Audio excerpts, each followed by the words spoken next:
Welcome back to the Chiro Money Show, where we're helping chiropractors make better financial decisions so they can build stability in their finances and a lifestyle that they love. We're your hosts, Chris Shield and Scott Campbell, financial planners with Align Wealth. We had an incredible guest today lined up, don't we, Chris?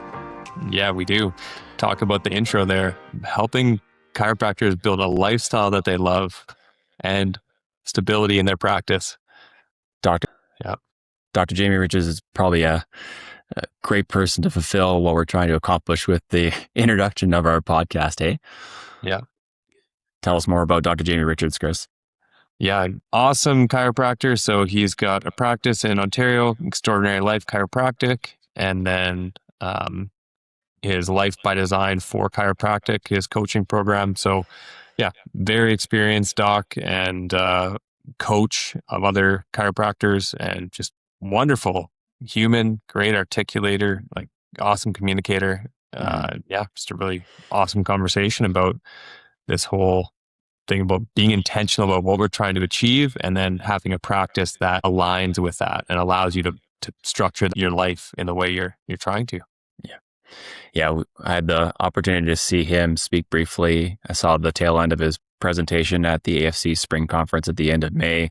So we had to get Dr. Jamie on the show for a conversation. What we came to learn about Dr. Jamie is that he is adamant that, everyone's told to build a practice a certain way in terms of more volume, and just grow and just kind of head to the grindstone and just build and you'll have success. He's flipped the script, hey? Like he's looking at it from a different lens of saying, what do I want out of my life? How many hours do I want to be working? What kind of income do I need to be generating to live the life that I want? And how do I build then a practice to achieve that dream? And he's done it himself. And we're going to dive into and talk a lot about that, but how he's helping and educating and coaching and mentoring other chiropractors to do the same. So had a lot of great questions for him. Awesome conversation. Yeah, that sounds great. Let's dive into our conversation with Dr. Jamie Richards. All right, welcome to the show, Dr. Jamie. Thanks so much for being here today. I had the pleasure of hearing you speak at the AFC Spring Conference a couple months back.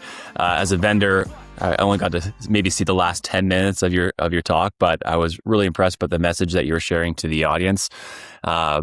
Learned that you're doing just over $1 million or so in revenue annually, Dr. Jamie. The practice is only open 3 days a week. You're there every other Wednesday. Every other Wednesday. Every other Wednesday. And about 8 weeks in the summer, I'm not there. Yeah. Incredible. So you've been, and I'd probably say that most docs would tell you that's an impossible feat to get to. Would you say that's fair to say? Yeah, I think it's fair to say. And I'm sure that's a big focus today is how do you craft the practice that you want? That really, to me, is the whole premise. It's not about more. It's not about, seeing thousands of visits a week, unless that's what you want to do. I'm all for, and this is really what the Life by Design Dream Life Project concept is and what was built on, which is, what do you want? And I think when we go back into how we got here, I always wanted what I thought I was supposed to want and what other people projected on to me, not specifically to me, but what all the gurus said was success. And that never felt right, even though I pursued it. And then every time I would fall short, I'd beat myself up and feel terrible about it. And then I just asked more logical questions like, well, why can't I do it this way? And I think all of us would benefit from asking that question a lot more often. Mm-hmm. Yeah. You so often hear that most docs think the solution to their problem is just more volume. So many docs are just chasing, like, if I could only get to 200 patients per week, then 300, then 400, then 500 or more, right? And I think a lot of practice coaches preach that as well. You coach a lot of chiropractors, and you kind of counter that model with retention over acquisition of more and more volume, right? Can we dive in there and tell us more about what that kind of looks like in practice? Yeah, I think as a starting point, you have to, one, identify what you want. And, when we talk about what you want, not specifically in your practice, but more in your life, I want to be able to have, for me, freedom of where I work, when I work, how I work. I've got a lot of big ideas. I understand my practice is a large part of our cash flow machine, and it's important to understand what to do with that cash as it's coming out of your practice. And that's where you guys step in. So I think having those things in place, but then reverse engineering your practice. And look, we could take the word practice and replace that with any business, because I think these conversations are, yes, we're speaking to chiropractors, but you could have any business, and it's the same point, which is how much revenue do I want to make based on my margins that gives me the amount of profit inside my practice or business that I'm going to pull out that feeds my life in a way that gives me all the things I want. And it doesn't mean more is always going to be better, because, there's always somebody who's going to be more wealthy, who's always going to be better looking, fitter. Like there's no end to that stuff. And so I think having this better idea of like, okay, well, what do I want? So with that said, you then have to identify, what do I have right now? Do I have a new person problem, which is what most doctors assume, or do I have a retention problem? And you might have both problems, which is even worse. But, am I demand constrained or am I supply constrained? And then you can put emphasis and energy there. So I think it's going to depend. We have systems and models around both. We talk a lot about the retention-based practice, but for people who have built and solidified their retention, we have a whole, what we call reputable chiropractic marketing infrastructure. So there's a way to market yourself, and you guys actually do a great job. And it's very similar. Like, how do you build authority? How do you create a system where people are trickling their way to you? So they're choosing you before they even get to you. So when they do come in, that also is a part of building retention. You can't just have the script and framework to say to people who've never heard of you before, and they walk in and they're like, oh, I have this problem. Can you fix me today? And all of a sudden now they're going to stay with you for a long time. So there's two sides to that. And for me, I'll tell you how it was born. I didn't know how to acquire new patients. So at the start of my practice, I was very passionate about chiropractic. I really had this idea of solving people's health problems through the chiropractic model, was very influenced by Reggie Gold, Arnold Bernier, and some of those people. So we kind of shifted this, what we call third paradigm chiropractic, this idea that getting checked and corrected is good for you regardless of your conditions or symptoms or lack thereof. It's, how we take care of our kids and the people we care about most. But I didn't know how to attract people. And so point is, I had to keep every single person I had because I needed to pay the bills. And I needed to have a practice that was, giving me a place to build and do those things. So out of necessity, I learned how to build great relationships with people. And then when I figured out the marketing side of it, then it just, I don't say it blew up, but it grew to the point where now it's where we want it to be. Like, we could scale more, Scott and Chris. And if I wanted to have a 500 visit a week practice, we could do it. I would just need more doctors because I'm supply constrained, right? I can't see any more people with the current structure that we have. So I don't need to go and get more people. I just need to get enough people to have the practice that we want, that gives me the life that I want. And, we talked in the pre-show. Yes, I'm here every other Wednesday. I have other doctors on my team. I'm away most of the summer doing my other work from wherever I want to be. And those things couldn't happen if the practice wasn't built and solidified around this retention-based idea. Yeah, I love that. I love how you start with like the end in mind. Like, what are we trying to achieve here? Right? Like, that's in a lot of ways very similar to how we look at things. And, a lot of people come into a meeting with us and think, well, here's the money. It's like, we don't want to start with the money. Right. Let's start with what are we trying to achieve here? And so you've totally created that. And I think a lot of chiropractors and business owners in general, they often forget that step. It's like, what are you aiming for? Like, where are we going? Right. Well, and I'm not sure that they've ever been introduced to the idea outside of I need to see 300 visits a week. And what we tend to find is when we do the initial consultation with a new client in Life by Design, and I have this conversation with them, the vast majority of the time, they're much closer. I bet you see this too with your clients. They're much closer to where they want to be than they imagined. And they've got this like gap in their mind. Oh, I'm going to have to work this hard and see all these and kind of grow. And it's like, look, you're literally 30 visits a week from this dream life that you wanted. Why are you doing all of these things that are taking your emphasis and energy away from this one thing that if you just solved this problem right here, you'd already be there in the next 6 to 12 months. And then you'd be there for the rest of your practice career. And again, I'm sure you guys see the same thing with people, with, all the different things, especially in finance, like, oh, I did crypto and then I went over here and then I did this. And it's like, you're just cashing out and putting something. I mean, I'm probably speaking to things you guys joke about, but it's just, you're constantly looking for the shiny penny when honestly, if you just had somebody good working with you and put your money in great assets and then gave it time, you're going to be a millionaire, right? We're in Canada. I mean, just with the TSFA alone, it's insane that you're not a millionaire by 60. Like every single Canadian, even if you're a low income earner, should be a millionaire by the time you're 60. Yep. I won't The disagree with that point. opportunities there. Yeah. So Jamie, it sounds like you may have solved one of the most important problems or potential problems in finance, which is stopping the goalpost from moving. Right. Right? Like Big time. Yeah. personally, it sounds like you have created this practice. You've intentionally drawn up like, here's where I want to be, and you've achieved it. You're there, and now you're staying there. Can you talk to us a little bit about your mindset and like what that's looked like? Is this what you set out to achieve, or have the goalposts kind of shifted a little bit? And like, what have you done to kind of control your own? I think as you go through different levels of entrepreneurship, you're going to reach a certain point and you're going to reevaluate things. And so I think you're going to set these big lofty goals, let's say 25 years, 5 years, 1 year, and you're going to hit them. And we often hit these 25-year goals much earlier than we expect.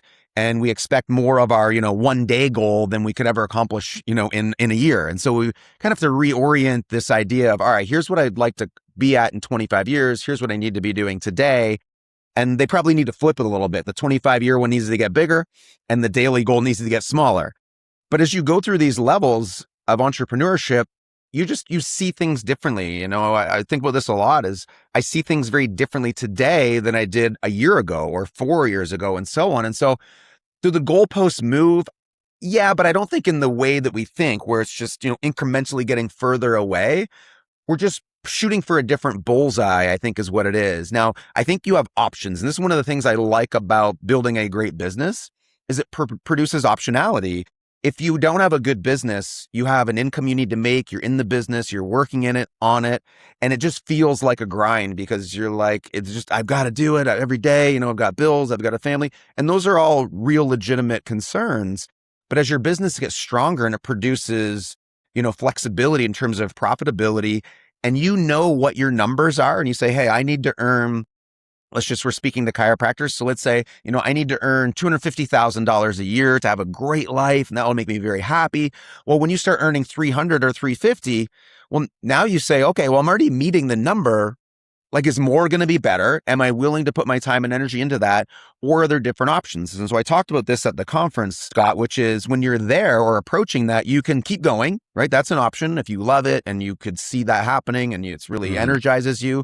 You could bring on an associate to take a part of that, and you wouldn't even really have to grow your practice. They could just take on the part that's surplus and you'd take 50% of that. And so you'd be working less, right?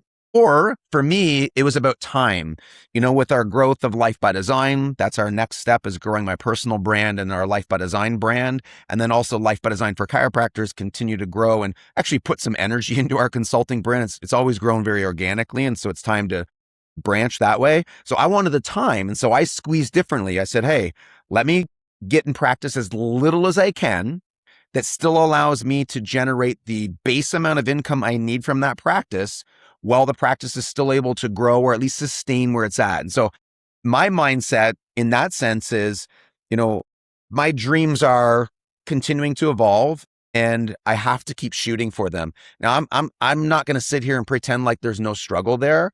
I have very much struggled, I would say, over the last 4 to 5 years, significant struggle in taking Life by Design and Life by Design for chiropractors to a whole nother space where I know it could be. I watch people online and I think, oh, I could do that. I mean, I'm very confident that I can do it all, but I'm very hesitant to put myself out there beyond what I've done so far. And we can get into it. There's lots of reasons why. I'm sure you guys struggle with this too. A lot of people do.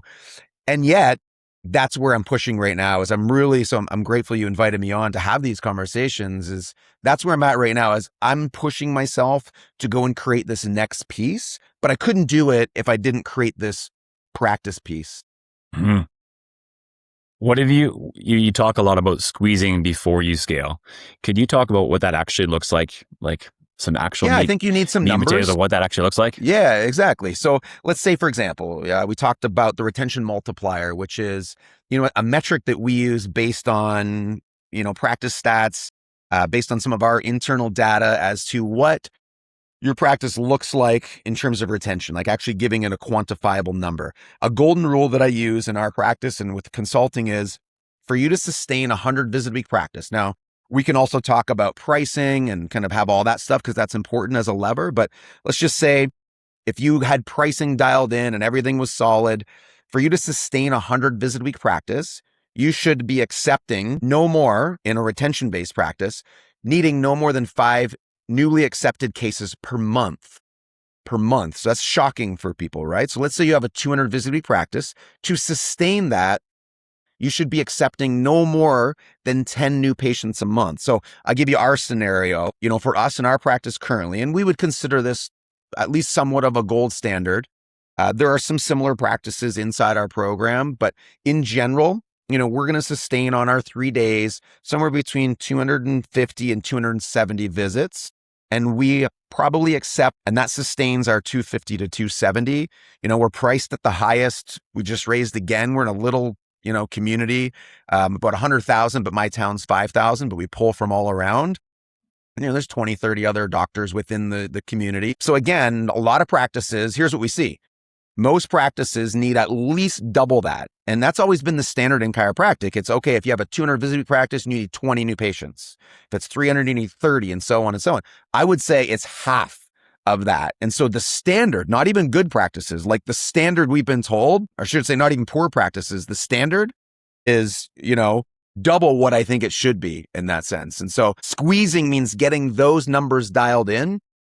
Because if I have to go out and get 20, 30 new patients, and I know half of them are never going to stay in my practice, so much time, energy, and money that's happening here when I could just kind of put a triage on that. Like, hey, let me get the baseline I can get maybe more naturally with some basic ads and organic and not push like screenings and focus and dial in more on the retention side of it. And then once that's squeezed in and you start to see a closer to 5 per 100, then you can say, okay, I just had this conversation with my staff today. I was like, okay, today it's a weirder day just because we're closed next week, but today is like 120 visits and 22 reports. So I'm down here recording a podcast. My single doctor's up there doing checkups, and then I'll be up this afternoon to help do reports all afternoon. But, I said, basically we only need about 7 or 8 new patients a month now to sustain kind of where we're at. So growth phases and sustaining are different, but again, squeeze it down and then scale it up. And then the scaling is, again, one of those 3 things. Am I going to scale it way up? Am I going to see tons of volume? Okay, but I don't need as many new patients to do it. Am I going to expand my team, or am I going to just bring on people and then free my time? Yeah, for sure. Could you share what some of the maybe the most common mistakes that you see in terms of docs that aren't able to have that great retention in their practice so they can shift to that? Hey, we only need 5 new patient visits for every 100 regular weekly visits. So obviously, huge question. Let me give you, I think, a couple, 1 or 2 specific action steps for doctors. Like usual, the number one most important thing is getting your headspace around this. I think there's some principles that have helped me along the way. And, I briefly mentioned this idea of third paradigm chiropractic. So I'm going to revisit that now. And this isn't the only way you can have a retention-based practice. But I will say, in my experience, it's the easier way, easier in some ways, harder in other ways. When I say retention-based, if I'm speaking to chiropractors, what I mean is building a relationship that is long-term, lifetime for people to be under care in our practice because of the simple principle that you're better off with a healthier spine and nervous system than without one. That's my position. I'm not saying I'm treating ABC conditions. Our model inside our community is to create a new category, in a sense. People come see us, and there are lots of people who at the end of, let's say, an initial phase of care, maybe they didn't get all of the changes they wanted or the reason they came in. Like, that does happen. But a high proportion of patients will stay under care because they recognize there's an inherent value in having their spine and nervous system cared for. So like, well, my headache didn't go away, but I actually, this change. Yeah, because we position it as, we're going to solve this problem. It may impact some of these things that I call collateral damage. It may not, but it's still important for you. So that's a huge kind of mindset. Now, the flip side of that is in my online brand, I've had this conversation in my mind, there's a lot of haters out there for chiropractic. And that's part of what I've hesitated with large, kind of going larger is, do I want to deal with this every day? I've got a pretty good life, but at the same time, I also have a passion and I feel like I can help a lot of people. So I'm going to have to just reconcile that I'm just going to have to deal with it or not deal with it. And it's just there. But in terms of a defensible brand, what a retention-based practice simply means is building a relationship with a client that when they think of solving whatever problem is that you are solving. So you could have a traditional treatment-based model. You could be a physio. You could be anything. You could still have a retention-based practice that's built around seeing the client for whatever the prescribed timeline is. Doesn't have to be a lifetime. Doesn't have to be forever. But whatever you've agreed to, and that when they leave, they would still consider you their chiropractor or physiotherapist or massage therapist or whatever provider. So they're still retained within your practice world. Now, there's ways to do that. Now, that's one way. The other piece of this is, and I think this is a great start for doctors, is having what I call an acceptance mindset. So what I mean by that is when I hear doctors talk about, and it drives me crazy when they say things like, oh, I signed another one up, right? And I mean, as providers, you could even use this if you don't already. It's like, okay, I never liked that feeling, that connotation, like somehow I twisted somebody's arm and I dragged them into, what we're doing. We didn't sign another one up. For us, we are making a determination at the review of someone's results as to whether we are accepting their case or not. And so to us, we're positioned like a surgeon or an orthodontist or somebody who would be saying, look, you're a great case for us. We'll accept your case. Here's the things that we would do. And if we're on the same page, let's see it through from this point to this point, and then we'll make a new decision there. That acceptance mindset is huge because when you go to bed at night, I suffered early in practice of, oh, another one didn't start. What am I doing wrong? They don't like me. I'm not saying it right. And you're beating yourself up all the time when people are saying no. So instead of them saying no, it's actually me saying no. When I'm asking somebody in the presentation, I'll say, look, is this important enough to you to take the next 16 weeks to go from here to here, to have tests that look like this? And then we'll start there, we'll finish there, and we'll make a new decision. If they say, no, or I can't afford it, or whatever their objections are, I will have a conversation. And if at the end of the day, we don't agree, they'll say, great, your test results are good for 90 days. As if within 90 days, we can start the process. After 90 days, when you come back, not if, but when you come back, we will do all new tests again, and then we'll make another decision. And so for them, they also feel like they're empowered because they're like, okay, whatever their story is, I couldn't afford it, I didn't do it. But on my end, they probably would have started like a lot of practices. If we said, oh, well, you can't do 16 weeks. Can you do 2 weeks? Yeah, I could do 2 weeks. Let's try it out. And so a lot of docs, their stats will be like, oh, we have a 100% acceptance rate. I'm like, right, but you have about a 50% completion rate and you can't figure out where all these patients are going. So I would say figure out your retention model. Is it long-term, short-term? Just have some kind of, here's what I'm agreeing to. And then am I accepting their case? And do it in a kind way. It's not arm twisting. And then it's a win-win. And then you make decisions as you go. That alone will almost within 6 months probably drastically improve your retention.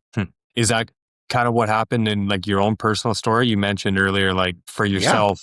Yeah, that's exactly what happened. Mindset. Yeah. I got really frustrated with, me seeing it one way and knowing, it's like with you guys, what the end of the movie looks like, right? And so that's in your mind, you're like, I don't understand. Like, why aren't they understanding? Why are they not doing this? Like, you already know the end of the movie and you've made your case and it just makes sense.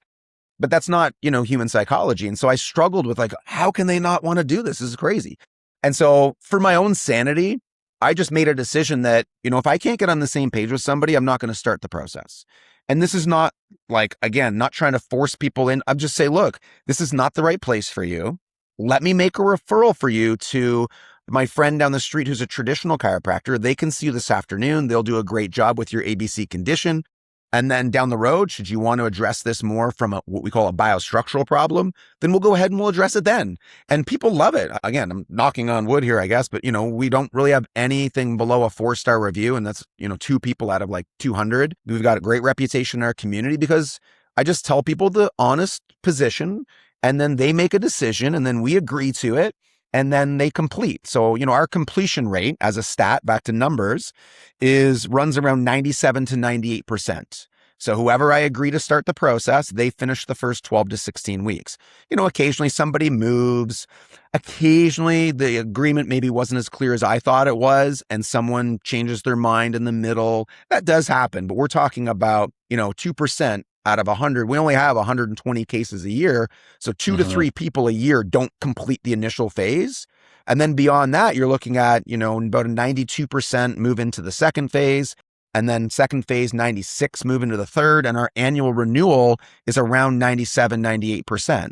So, you get to the point where you know what those numbers look like. So I know the front end inputs. And if they start getting off track, then we know what to train on. We know where our constraint is. And so that's where our training goes. That's where our team development goes, or that's where our marketing goes. Or, again, it's just trying to systematize the infrastructure.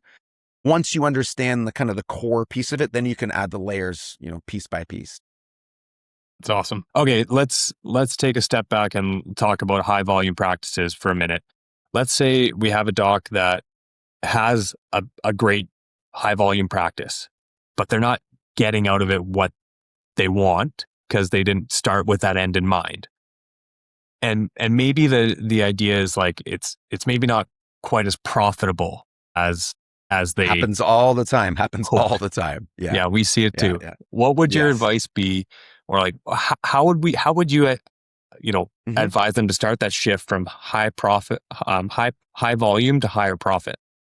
So, just from the definition standpoint, you can have high profit and high volume. And just obviously objectively, if you had a squeezed practice and had high volume, you'd have high profit, right? If everything was running that way. So there's a couple caveats here. As you go up that volume ladder, there are constraints based on the doctor's ability, the team's ability, and so on. So there's natural constraints where you either have to hire new staff, kind of expand infrastructure. And so those costs start to come on. So I think there's some sweet spots in practice. If everything's dialed in, I think we need to be celebrating, maybe even presenting this idea of 140 to 170 week practice as almost a sweet spot for a solo practitioner. You can literally do 150, right? Just 150 visits a week. Let's do $65 a visit collection. You're at, whatever that even is. Geez, that's what? That's 30,000 a month, right? Minus your base expenses, which at 150 is nothing crazy. You're easily seeing 150 a week and making $250,000 a year, right? So, just base numbers. If you go above 170, and there's always going to be outliers. So you're always going to get somebody comment, I see 1 million people a week. And it's like, but the average doctor, once you get above 150, now they're feeling constrained. Maybe they need another staff. So now you're adding expenses. If the retention's not dialed in, so now they need, more new patients. And so more new patients means I got to go out and acquire them. So if I'm doing ads, I've got to spend more money. And so it's not like I'm seeing more people and it's all profit. So if you're not scaled, if you're not squeezed in, every step you go, your margins probably get smaller and smaller. And then at some point, like 250, you start saying, I can't see anymore. I got to get another doctor. So now you're adding another salary. So depending on the structure, number one is mindset. So they need to see there's a problem first. And so we've had lots of these practices. They come in and I can think of a practice right off the top of my head. Awesome practice, 20 some years in practice, 400 visits a week, but they were collecting like $17 a visit. Yeah. And just not profitable. And how can I not be profitable? I'm seeing 400 visits a week. Right. I said, number one is mindset. You have to understand that this is a problem. And they did. And they were very open to everything we were doing. And so we pretty much instantly raised prices. That's number one. It's your fastest, easiest lever. You're automatically going to lose a certain number of people, but it's going to be made up for by the price increase. And it works every time, right? Especially if you're in the lower tier. You just raise your prices. That's number one. So it's the scariest thing to do, but there's systems in place to do it. My model is, depending on how you're doing it already, if it's a pay-per visit, then you just raise the prices. If you have people on different plans, then I raise them as their plan comes due and they move to another phase. Then we just give them their new prices and I have a whole structured conversation and then some kind of downgrades. If that doesn't work, then let's do this. And, we kind of get them structured into their new plan at the new cost per visit. So your collected average goes up. That takes a good 6 months, year, right? Because you're transitioning people out of old plans to new. But what happens is you don't destroy the practice and the doctor doesn't go crazy. If your pay-per visit you're almost going to see an instant change, right? If you're $25 a visit and you go to 65, like people are just going to say no. You need to have a conversation in place that restructures it to, well, let's change your frequencies, or here's how things are going to work. And, this practice as an example went from, let's say, 400 visits a week, and it might have been a couple years, and they went down to like 150 visits a week from 400. So if you could imagine doing that kind of volume and then going 400 to 150, it's really more of a mental game. Like, I'm not good enough. What am I doing wrong? And yet they were exceptionally more profitable. Like, I forget the exact numbers, but just they actually had money coming in, and they understood it conceptually, but they're like, I just can't believe it. Like, I'm seeing less than half the number of people and I'm earning more money than I ever have before. And so I think there's mindset, then there's usually profit. Those are the first couple steps. And then just looking at the business model in general, right? I think that's the other side of this. And we've kind of touched on it briefly, but what model are you in? And making things up on volume in a business that is constrained by people is difficult, right? It's like, yeah, sure. If you're online and you're selling a product that has no physical constraint and it can be scaled, it's like a course as an example, you could sell 100 or 500,000. It makes no difference. Then sure. You have a little more flexibility in terms of shooting for volume and maybe your price points. But if you're in a high ticket, which is really what we are, you're going to see less people. And, here's what I've learned. The more I charge and the more I set these boundaries, the better clients I get, 100%. And that's just, I had to get over this. I need to help everybody. And that's that chiropractic mantra, right? Of like, save the world. Everybody needs chiropractic. And so there's ways around that, start a free clinic if you want to. We were part of one in London at the time, the Salvation Army Clinic. Rod Overton started that. Kudos to Rod, and he helped a lot of people. It was not for me. If anything, it taught me that people don't pay. They have zero value. And it was it was an experience that was eye-opening. I want to help people. But when people don't want to help themselves, and again, no knock against where these people are at in their life, and I hope everything works out for them, but I don't have to be the person helping them. And so you could create free content, right? You can give people free things. You can do free workshops. Like, you can help people in many ways to kind of scratch that itch. But then people want your premium service, they got to pay for it. And then I think that's a reasonable spot to be. So what do you do with these high volume docs? Again, they've got to believe that it's a problem and then generally raise their prices. Now, I will say I've seen some high volume offices where their pricing is great. So raising prices is not the first step, but they're not happy. And so it's like, all right, usually the next one, guys, is retention. They're high volume, their margins are good, they're dialed in, but they're needing to see double or triple the number of new patients they would need to see to sustain that. So if we can just get the retention side squeezed, they can naturally just reduce their new patient volume, which creates more freedom, creates less infrastructure for your team. So then that would be the next piece of that. On that note, like in terms of say your pricing is dialed in, say you do have good retention, do you ever see issues with docs that are in that spot but have an issue with overhead not being where it should be at to actually have that profitability that they're looking for? Yeah, the biggest one is staffing. I take, for example, my business partner, Mike Gibson in Ottawa, and Mike works with Craig Hazel. So Mike and Craig are partners at the Wellness Group in Ottawa. And, they, between them, probably have a 400 visit a week practice, dialed in, retention based. I know the retention multiplier. They have one staff. So, not everybody's going to be able to do it. And she's a superstar. So, that's a whole other, piece. And Mike is a great, great team trainer. So they've got all the pieces in place, but a lot of doctors have, I've got 3-4 staff and they're doing this and that. And it's, I think for that, it's doing an audit of your business, right? And an inventory audit, just saying, okay, what are you doing with your time? Here's what I want you to do. I want you to get out a sheet of paper all week. I want you to mark down, 15 minutes at a time. And all week long, I just want you to, as you're going to put an alarm on your phone. And every time it goes off, just write down what you did for the last 15 minutes. And look, I'm not trying to get you fired. I'm not trying to take away your job. We just need to see what we're doing so we can reallocate that time into more higher leverage things. There'll be times where you'll realize you have too much staff. There'll be times where your staff is adequate, but they're doing things that are not high leverage for you. So we're in our Fit Club, as an example, we've got a great coach. We have multiple coaches, but one of the coaches, I'm looking at his social media. I'm like, this guy does a great job. And so we've got him coaching, which is great. And I said to him today, I said, hey, if I replace 5 hours of your coaching and I turn it into you directing and leading our social media, would that interest you? He goes, oh, I love doing that stuff. I'm like, great.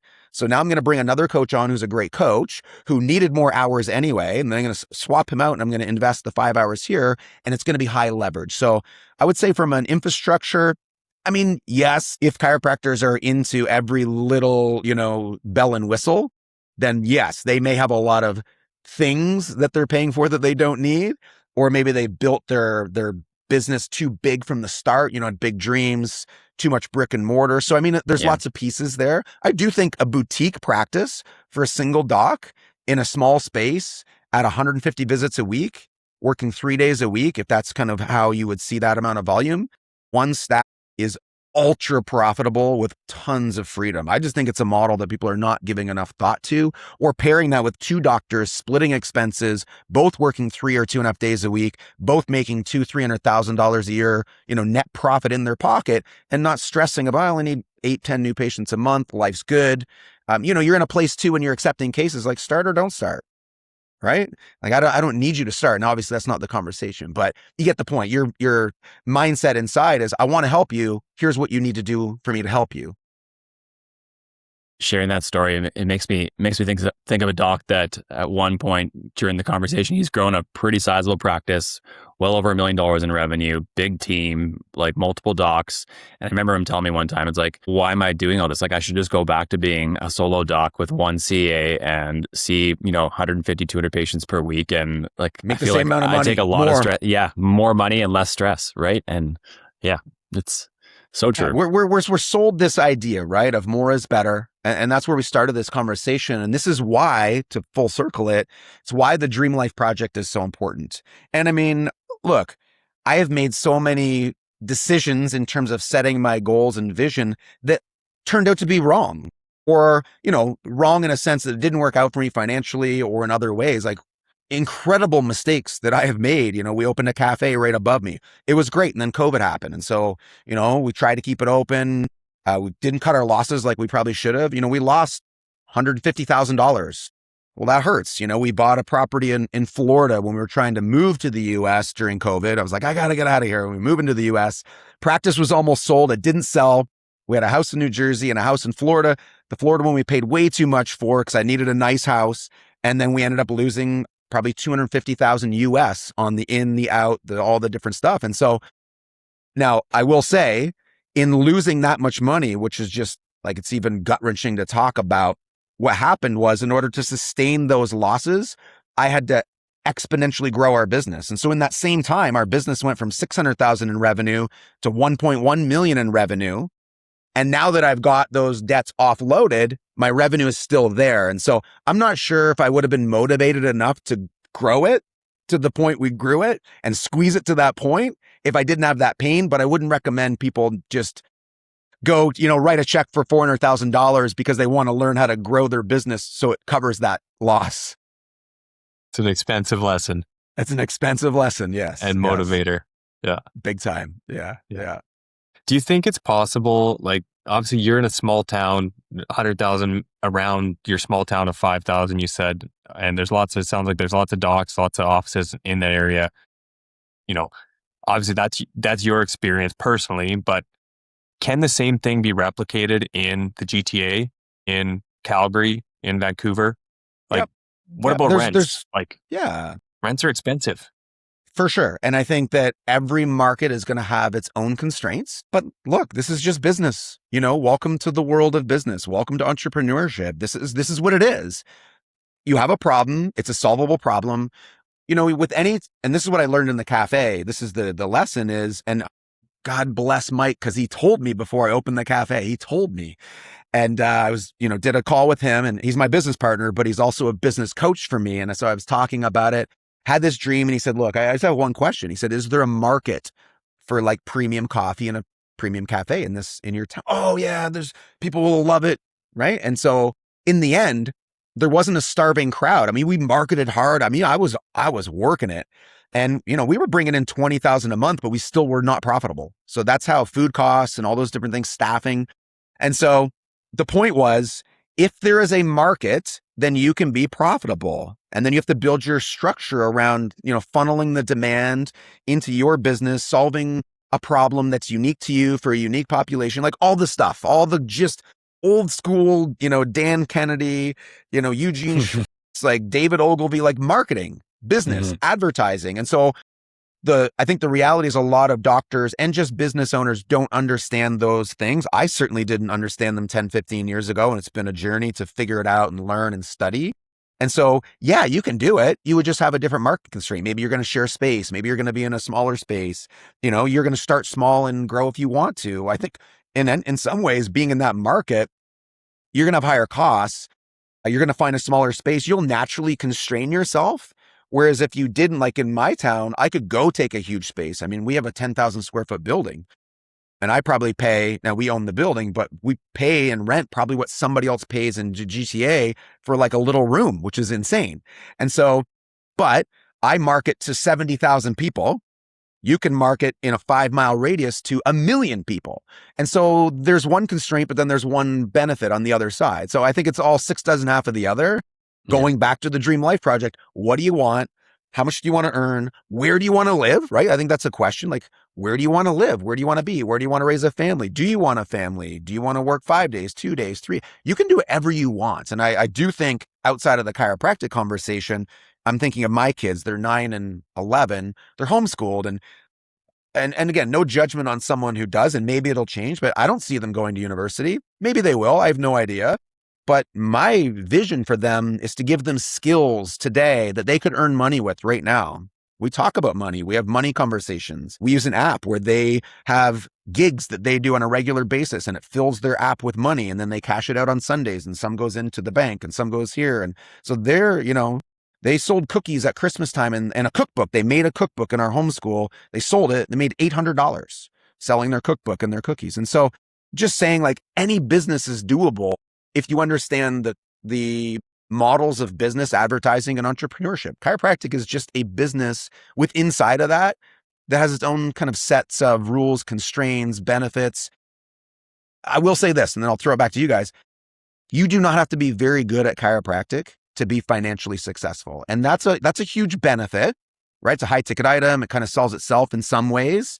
The flip side of that is there's not a lot of financial drive to get better. Because you could put a shingle up and make $100,000 pretty easy. But if you're there, you're like, I'm fine. I'm making $100,000, doing my thing. And there's no drive to be better. And I think that's bad for chiropractic because it doesn't create a better product for the public. Also, we see this a lot that like a lot of chiropractors have that passion, that drive to solve problems and be like have an impact in the community. And that is often like 10x their drive to be an entrepreneur in a lot of cases. And most chiropractors I've ever spoke to, they've said, I haven't learned anything about running a business. I've had to wing that. Yeah. I mean, we 100%. But I don't think that's unique to chiropractic. I think that's unique to heck, I would say most business owners don't know how to run a business. People start a business because they're passionate about something or they have a service or a product. And they're good at something, they have a skill, and they say, I'm going to make a business around this. And I think that's great. I'm all for business entrepreneurship, growth. I think it's one of the greatest things about living, in a free society is where you can just have an idea, put it out there and, start to take it and grow it and make money from that. But I think for us, one of the challenges, yes, not knowing what to do, but also, having a little information is sometimes a bad thing. It's like I could go online and make videos and make this and make some money here. And then I'm going to go and that's where people start jumping around. I've been there and I'm learning this lesson the hard way, but it's a powerful one, which is, squeezing all of your energy into the thing. And then at some point, like for me, I'm stepping away and then I've got a system in place to then continue that thing. And I have less involvement in it. Same thing, our Fit Club, our training facility, we have coaches that are buying in soon and then a new one coming on. And so I'm stepping back further and further, and then I'll still own these assets or parts of these assets. But I saw when I tried to do them all at the same time, they didn't grow. It was very slow. It was painful. It's like, this is up, that's down. This is up. And so the last 2 years, I just said, I'm going all in here. This is just going to do very little. That's good. Step back. You guys did. Now I'm going to go all in here. And then my next step is step back, and then I'm on to this next piece now, finally. But it's, you got to be patient. And that's something where most people are not, certainly not human nature. I think that's a good segue into next area that I wanted to get your thoughts on, and that's building a team when you're scaling. Like sounds like you have two great docs in practice with you, Dr. Rochelle and Dr. Cresso, right? That's right. Yep. And they had their own practice separate of the one that you work at together. Yeah. It's a really unique setup. I guess this does come back to an interesting one, Scott, and sorry if I cut you off there. It's opening ourselves up to business models that maybe aren't what you thought a business model would look like. Oh, I need an associate. I'm going to have to pay him a salary, or going to be an independent contractor to be there full time. And this was kind of born out of necessity to some degree, but Crecio brought me the idea. They're in London. They have a great practice there. And he was at the point where they said, look, either we're going to market to fill and open more days in our practice because their current days are full, or he said, I know you don't want to work as much. And at the time, I had kind of moved on from my associates. They had moved on and started their own practices, which is great. And he said, well, what if we come down and work in your practice? And so I crunched the numbers where we were at, and I was like, okay, yeah, I could pay you guys a pretty good salary and I would still make this. Could I live on that? Okay. And when they started, I was still 1 day and a half. And then just kind of every time we would climb in terms of revenue, I didn't take it as profit. I just reinvested and said, hey, would you work another shift? Would you work another shift? And we're at the point where now, like I said, every other Wednesday is my shift. And so I think that the model is something that we should give some thought to before we start building teams. We talk about just the model itself. Is it me and a person? Am I going to grow? So I think you got to establish that first. That's the most important piece, because the team development is different based on that. So for us, we probably have at our practice volume around 70 hours a week of staff, give or take. So we have that across 4 staff members. So we have a tech CA who's part-time, a full-time staff, and then 2 other part-time team leaders, we call them. So about 70, 80 hours a week across those 4 people. That's where we're at. But I'm always looking at it. We have a payroll assumptions calculator. I look at it a month. You look at your numbers. If we need more, we'll invest. If I don't need more, we're not going to invest. I guess the one thing I would throw out is I've always been for investing in team and thinking of it like that, like investing in team, slightly in advance of needing more team. If your goal is growth, then we've always said in about 6 months, we're going to be here. So I can see that happening. A team member is generally a fairly low level investment in chiropractic, right? I'm not saying they shouldn't get paid well, and we do our best to pay them well, but comparatively to a doctor's salary or so on, it's a good investment to be ahead of that curve. So I think answering those questions first, model, how much team do I need, keeping an eye on it, and then being a little bit ahead of the curve if you're scaling. And if you're not, a 1-staff office is no problem at a certain volume. And even just if they can't be there, we ran our practice in London. This is crazy. We ran it without staff for 10 years. I had student volunteers from Western work the front desk of my practice, and everything was run by them. And they would receive chiropractic care in return. 15 or 20 went on to become chiropractors, but we never actually had staff the first 12 to 15 years. Now, we also didn't charge appropriately. And so it was probably good that we didn't have staff because we couldn't afford to have staff, but lots of good lessons in there anyway. What, in terms of like the model that you're looking to build with bringing on associates, growing your team, I think one of the common things that Chris and I hear often is like, how do we make sure that we're building a model and creating the right incentives for associates to want to build their practice here with us, like be part of this team? Same thing with the CAs and all the support staff. How do you get people in that position where it's like you are part of something bigger than just a paycheck or a subcontracting position here in my practice? How do you think about that in terms of growing a team to make it sustainable so you can scale up and not worry about them being like, I'm just going to open up my own practice down the street in a year from now once I've built some volume up? It's a really great question. It's a legitimate problem for sure. I have seen in chiropractic, for us, finding good associates and even just associates, like having leads, has been really, really challenging. I talked with you a little bit on the pre-call is, for us, we're looking. So if you're listening, we're looking. And not just, I'm not looking for anybody, obviously, I'm looking for someone or multiple people who would be looking at a legacy, right? For me, I could stay for 10, 15, 20 more years. That's no problem. I'm here every other Wednesday, but I'd like to know it's going to carry on beyond me. So for me, I do have a big vision. The way I would think about bringing and developing a team, whether it be CAs or independent contractors or other associates, is think about the same thing I already explained with patients is, creating a baseline fundamental requirement in terms of what we're agreeing to. Sure, you're painting the big picture, but we do that with our patients. We sell them the dream, right? This is where we want you to be in a year and 2 and 5 and 10 years. And so you enroll them in that excitement and that vision, and then you pare it down to something more tangible. Like, here's what we got to do today. Here's our tasks. And so for us, we have a very structured ecosystem. So my team knows what to do. There's training manuals, there's regular trainings. We have a training culture. We have quarterly team strategy sessions. We do quarterly team bonding events. I have weekly meetings. We treat them like a team. You always heard, I used to think like treat them like a family. And I can't remember who said it, but he said, no, don't treat them like a family, treat them like a team. It might've been like a Tom Brady thing. I'm a big fan of the Patriots. And, it's kind of like a championship team works different than a family. In a family, there's bickering and there's different things that happen. But as a team, we're all working towards a common goal. So we like this idea of a championship team. And I think you also have to look at, from a SWOT analysis, like what are the risks here? Like what are the threats from this? And yes, for me, having Croce and Rochelle, I'm pretty solid. They're going to be here for 15 years.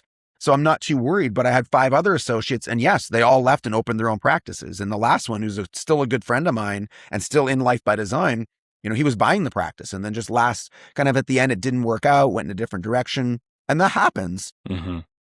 And you have to be prepared for that. So even with Croce and Rochelle, I said to my wife, I was like, look, if I have to go back into practice, I have a plan. I wouldn't actually work 3 days. I would instantly pare our practice down to 2 days. I would raise our fees exponentially. We would offboard people who don't want to pay those fees. We would or decrease their frequencies. And I'd be down to 2 days at whatever volume I want at another 20% price increase. And it would be a huge waitlist practice. I would do referral only, but I would still market. And I would still have a funnel of people and a pool of people who are just sitting on the sidelines, waiting, coming to workshops, seminars. And whenever a spot opens up, they'd come in and I'd have a high price for them to come in and do the examination. And it's already kind of a pre-accepted. So anyway, the point is, it isn't always going to work out. So you have to know what that next step is and what those plans look like. It's hard, which brings me back to why not just open a boutique style practice? I don't know. This is going to be my next business venture. So forget about retention-based practice. It's boutique style practice, but it would need to be retention to do that. $150 a week, $70 a visit, high retention, very few new patients, $250,000, $300,000 a year, net profit, 1 staff, 7 new patients a month. Like anybody interested in this? Because to me, it sounds like a freaking dream comparative to 40 new patients a month. All the same stuff. Oh, and I make $200,000 a year. So it's literally the exact same, except you're doing half of the work.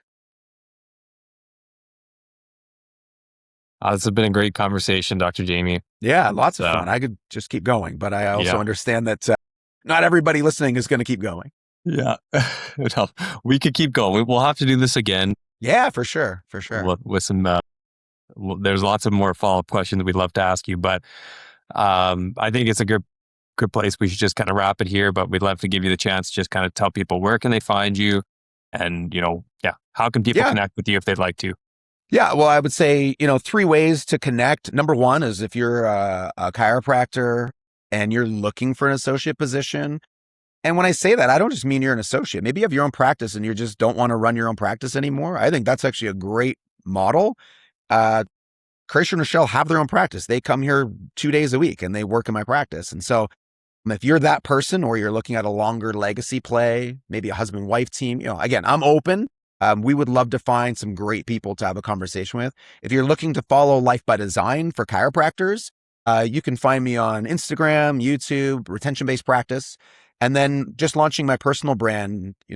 For us, this is about starting our online school for Life by Design, lay people health. But the way it's framed up, guys, you probably like this, is it's boring health habits. That's actually my brand.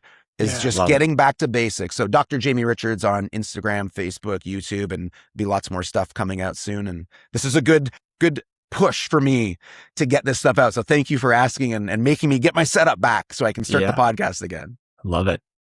We'll make sure that we link all those things in the show notes as well, so that Perfect, thank people you. can easily find you and all those places to learn more. So super great conversation. Loved having you here, and we'll definitely have to have you back for a future conversation for sure. Okay, lots of fun. Thanks for everything, guys. Thanks, Dr. Jamie.